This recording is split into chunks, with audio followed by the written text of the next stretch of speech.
Tous. Alors on me demande pourquoi je ne me suis pas exprimé sur l'affaire Epstein. Alors je rappelle les amis que j'ai 68 ans et que cette affaire, c'est-à-dire le fait que une certaine communauté dont on n'a pas le droit de dire le nom parce qu'ils ont fait voter des lois pour se protéger, dirigent le monde par leurs banques et par leurs esclaves francs-maçons et communistes par exemple. Eh bien, voilà, on sait très bien à quoi s'en tenir, les amis.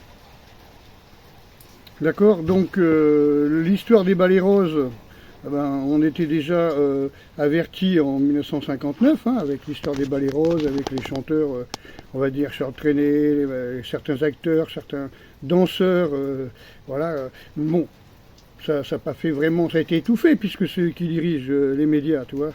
Donc, voilà. Puis ça permet de filmer et de maintenir, de tenir les gens par les burnes et manipuler encore plus que par l'argent. Le film de Jean-Pierre Mocky, Le Ballet Écarlate, en 2004, donc ça fait déjà 22 ans. Jean-Pierre Mocky a été totalement interdit dans les salles. Donc, alors pourquoi? Parce qu'il dénonce les préfets, les hauts fonctionnaires, toujours les mêmes, d'accord, complètement assujettis à plus haut c'est le soleil, vous avez compris ce que je veux dire. Ensuite, Marie Laforêt, en 2002, a dit que les gens qui pratiquaient ces cérémonies satanistes et mangeaient des enfants avaient, je ne sais plus si c'est pas 50 fois le budget de la France, et on ne pouvait rien faire contre eux. Ils ont leur propre armée, ils ont leurs propres médias, ils ont leur propre... Voilà, d'accord. Le mannequin Karine Mulder, en 2002 aussi, dans une émission d'Ardisson, de Thierry Ardisson, avait dit qu'elle avait été, depuis son enfance, violée et donnée à des réseaux pédophiles, et des cérémonies, tout ça. On le savait, les réseaux de la honte, les émissions, Bernadette Guigou, tout ça, certains juges en avaient parlé.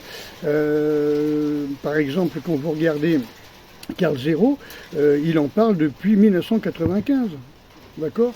Donc c'est pas nouveau, quoi. C'est pas nouveau, quoi.